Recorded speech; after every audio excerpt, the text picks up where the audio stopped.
আসসালামু আলাইকুম আপুরা ভাইয়ারা, তোমরা সবাই কেমন আছো? আশা করি আল্লাহর রহমত ইনশাআল্লাহ তোমরা সবাই ভালো আছো। আলহামদুলিল্লাহ আমিও ভালো আছি। আমাদের দেশে আজকে বৃষ্টি হচ্ছে। এই পাশে মনিকা জানলায় বসে আছে, কারণ তার বান্ধবী আসছে মনিকার সাথে দেখা করার জন্য। ওই যে ওয়ালের পাশে বসে আছে মনিকার বান্ধবী, কারণ মনিকার সাথে দেখা করতে আসছে। আর যেহেতু বাহিরে বৃষ্টি হচ্ছে, তো জানলার পাশে অনেক বৃষ্টি হচ্ছে, পানি পড়তে আছে, তো এই কারণে সে আসতে পারে না, ওই জায়গায় বসে আছে। আর মনিকাও তো খুব আনন্দে আছে, তার বান্ধবী আসছে তার সাথে দেখা করার জন্য। বাইরে অনেক বৃষ্টি হচ্ছে, তাই ওই জায়গায় বসে আছে। আর মনিকা তো অপেক্ষা করতে আছে, তার বান্ধবীর সাথে দেখা করবে, কথা বলবে, তার জন্য এখানে দাঁড়িয়ে আছে। আর তার বান্ধবীও তো খুব কষ্ট করতে আছে বেচারা, সেও অনেক কষ্ট করতে আছে, তার বান্ধবীর সাথে দেখা করার জন্য আসছে। আর দেখা না করে যাবে না, তো বসে আছে। বৃষ্টি কমলে হয়তো একসাথে বসে গল্প করবে, কথা বলবে। এইভাবে করেই আজকে আমি স্যুপ বানাবো। যেহেতু বৃষ্টি, তার ভিতরে প্রচুর ঠান্ডা লাগতেছে, এই কারণে স্যুপ বানাবো। এখানে আমি পেঁয়াজ নিয়েছি, গাজর নিয়েছি, মিষ্টি কুমড় নিয়েছি, আর ক্যাপসিকাম মরিচ নিয়েছি 4 কালার, হলুদ, লাল, সবুজ আর কমলা কালার। 4 কালারের আমি এখানে ক্যাপসিকাম মরিচ নিয়েছি। আর সাথে গাজর নিয়েছি, ছোট ছোট মিষ্টি কুমড় নিয়েছি, কারণ লেবাননে মিষ্টি কুমড় তেমন বড় পাওয়া যায় না। আর সাথে আলু নিয়েছি আমি এখানে। তো দেখতে থাকো আমি কিভাবে আজকে স্যুপটা বানাই। শীতের দিনে কিন্তু স্যুপ খেতে খুবই ভালো লাগে। গরম গরম স্যুপ খেলে শরীর গরম হয়ে যায়, কেননা যেহেতু বৃষ্টি, তার ভিতরে লেবাননে প্রচুর ঠান্ডা, অনেক ঠান্ডা লাগতেছে লেবাননে। কিছু কিছু মানুষ আছে নিজেকে নিয়ে অনেক অহংকার করে, তারা নিজেকে অনেক বড় মনে করে। তারা হয়তো জানে না ফুলের সৌরভ আর মানুষের গৌরব বেশি দিন টেকে না। এত অহংকার করার কি আছে? আজ তোমার টাকা পয়সা আছে, কালকে নাও থাকতে পারে।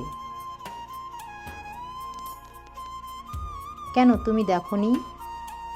কিছু মানুষ আছে আমাদের আশেপাশে, একটা সময় তারা অনেক বড় লোক ছিল, অনেক টাকা পয়সা ছিল, অনেক ক্ষমতা ছিল, আজ তাদের কিছুই নেই। আজ তারা ফুটপথে বসে আছে। তাই বলছি, নিজেকে বড় মনে করার আর অহংকার করার কিছুই নেই এখানে। দুনিয়াতে আসছো মাত্র 2 দিনের জন্য, তোমার সময় শেষ, তোমাকে তোমার রবের কাছে চলে যেতে হবে। আমি অপেক্ষা করব, তবে তোমার ফেরার জন্য নয়। আমি অপেক্ষা করব সেই দিনের, যেদিন তুমি এসে আমাকে বলবে তোমার মতো করে কেউ আমাকে ভালোবাসেনি, তোমার মতো করে কেউ আমার যত্ন নেয়নি, তোমার মতো করে কেউ আমাকে বিশ্বাস করেনি। আমি সেই দিনের অপেক্ষা করব, যেদিন তুমি নিজেই বলবে পাগলের মতো করে আমাকে কেউ ভালোবাসেনি, কেউ আমার জন্য দিনের পর দিন, রাতের পর রাত অপেক্ষা করেনি। আমি সেই দিনের অপেক্ষা করব, যেদিন তুমি আমার কদর বুঝতে পারবে তোমার মতো অভাগা আর এই পৃথিবীতে একটাও ছিল না। কারণ তুমি তো অভাগা, তুমি আমার ভালোবাসা বুঝতে পারোনি। আমাকে ঠকিয়ে, আমার বিশ্বাস ভেঙে যে খুশিতে তুমি মেতে উঠেছ, তোমার উদ্দেশ্যে আমি একটা কথাই বলবো, এই দিনে দিন না, সামনে আরও দিন আছে। আজ তুমি আমার বিশ্বাস ভেঙেছ, আমাকে ধোঁকা দিয়েছ, তাই তুমি খুশিতে খুব মাতাল হয়ে আছো, কিন্তু মনে রেখো সামনে আরও দিন আসছে, সামনে আরও দিন আছে, আরও দিন আসবে। যেখানে এক ফোঁটা জলের কদর নেই, সেখানে আমি সমুদ্র ঢেলে দিয়েছিলাম। যে মানুষটা আমার চোখের এক ফোঁটা জলের মূল্য দিতে পারেনি, সে কিভাবে মূল্য দেবে এক সাগরের? আজ বড় আফসোস লাগে যে আমি ভুল মানুষটাকে বিশ্বাস করেছি। ভুল মানুষের জন্য আমি চোখের পানি ঝরিয়েছি। কারো প্রতি কোনো অভিযোগ নেই, নেই কারো প্রতি নেই কোনো ক্ষোভ। শোনো, তোমাকে বলছি, মানুষকে এতটা কষ্ট দিও না যে মানুষটা নামাজ পড়তে বসে তোমার আঘাতের কথা মনে করে চিৎকার করে কান্না করে তার রবের কাছে তোমার জন্য অভিযোগ তোলে। এতটা কষ্ট কাউকে দিও না যে নামাজ পড়তে বসে চিৎকার করে কান্না করে তার রবের কাছে তোমার বিচার দিবে। সবসময় চিন্তা করো তোমার দ্বারা যেন কারো ক্ষতি না হয়। যতটুকু পারবে মানুষের হেল্প করার চেষ্টা করো। আমি একা একা দিন কাটাবো, প্রয়োজন হলে মরে যাব, তবু আর তোমাকে বিরক্ত করব না। থাকো তুমি তোমার মতো করে ভালো। যেখানে তুমি তোমার সুখ খুঁজে পাবে, যাও তুমি সেখানে চলে। পিছন তাকিয়ে দেখতে হবে না আমি কোথায় আছি, কেমন আছি। পৃথিবীর সবচেয়ে ভয়ঙ্কর কথা কি জানেন? আমি আল্লাহর কাছে বিচার দিলাম। এই কথাটা পৃথিবীর সবচেয়ে ভয়ঙ্কর একটা কথা।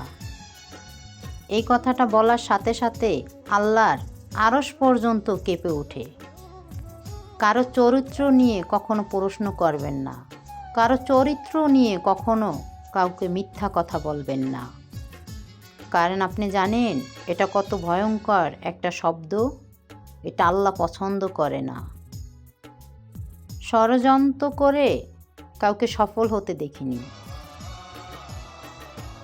যারা ষড়যন্ত্র করে তারা কখনো সফল হতে পারে না। তবে হ্যাঁ, ধ্বংস হতে দেখেছি আমি।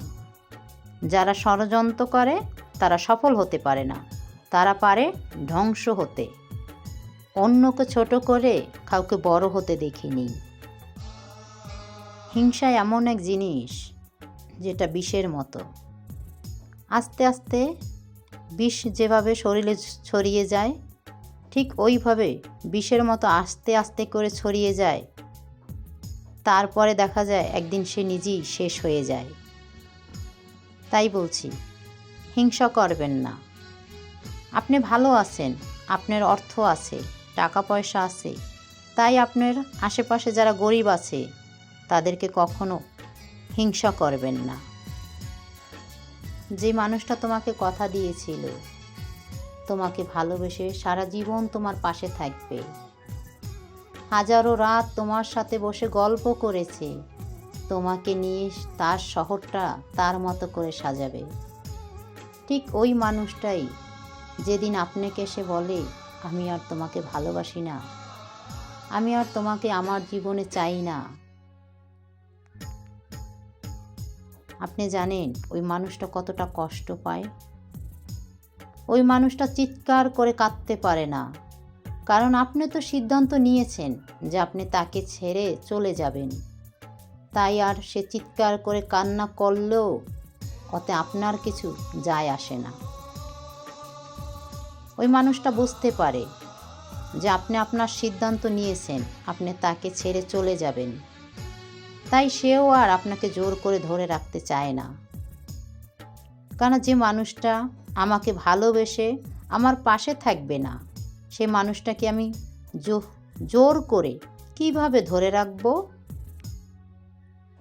আমাকে যদি কেউ খারাপ ভাবে তাতে আমার কিছু আসে যায় না।